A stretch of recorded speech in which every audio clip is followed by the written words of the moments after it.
Planning to visit New Orleans? This city has such a unique atmosphere and so many attractions and landmarks to offer. Let's start with Jackson Square. This is the heart of the French Quarter, and perhaps the heart of New Orleans from the very start. In the past, this is where you could have seen a public execution. But today, the most you're going to find are street artists who would love to paint your portrait. When visiting the square, don't miss a great photo opportunity in front of the historic St. Louis Cathedral, Cabildo, and the Presbytery buildings.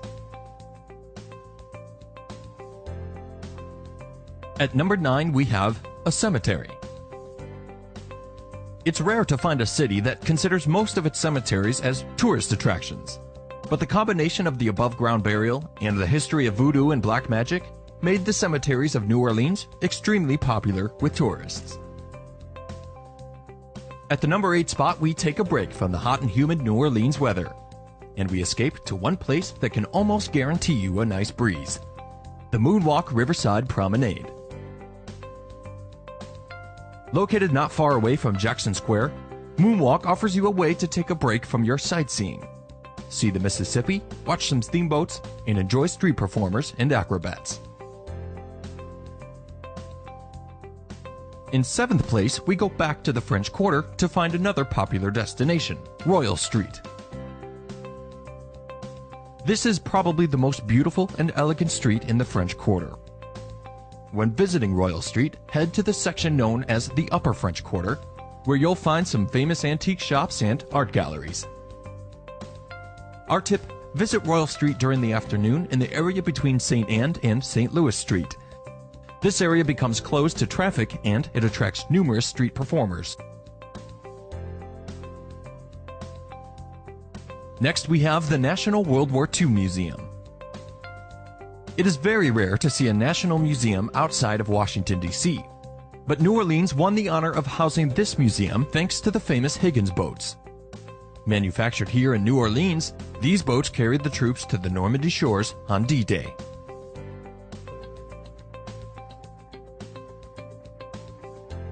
In 5th place, we have the Garden District, an extremely popular tourist destination in New Orleans. Second only to the famous French Quarter, the Garden District is an elegant and beautiful residential district that managed to preserve its 19th century mansions. The most interesting and historical mansions are located on Coliseum and Prytania Streets. Unlike the hectic nature of the French Quarter, the Garden District is all about peaceful walks.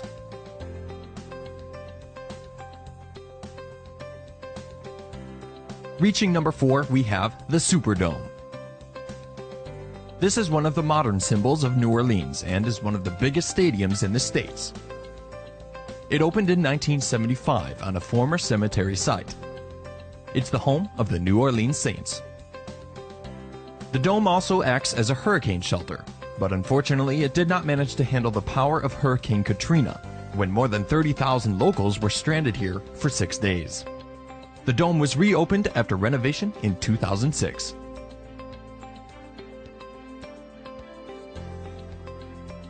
In 3rd place, we bring you some art and culture. The New Orleans Art Museum and the adjacent sculpture garden remind us that this city has many faces. The museum has a collection of more than 40,000 pieces of art, including the works of Picasso, Monet, and Matisse.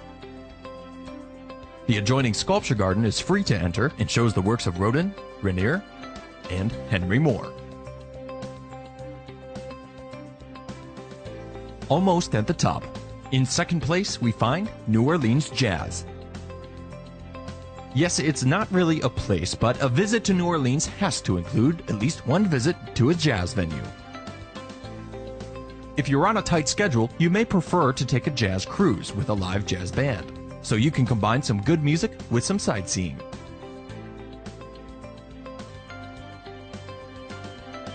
Finally, at the top, and it has to be Bourbon Street, the most popular and colorful street in the French Quarter. Historically, this was the red light district of the city. This is the home of the Mardi Gras Festival. But it's extremely popular 365 days a year. Bourbon Street is the home to the oldest bar in the United States, the Lafitte's Blacksmith Shop. And to the Pat O'Brien's Bar, where both the dueling piano show and the Hurricane cocktail were invented.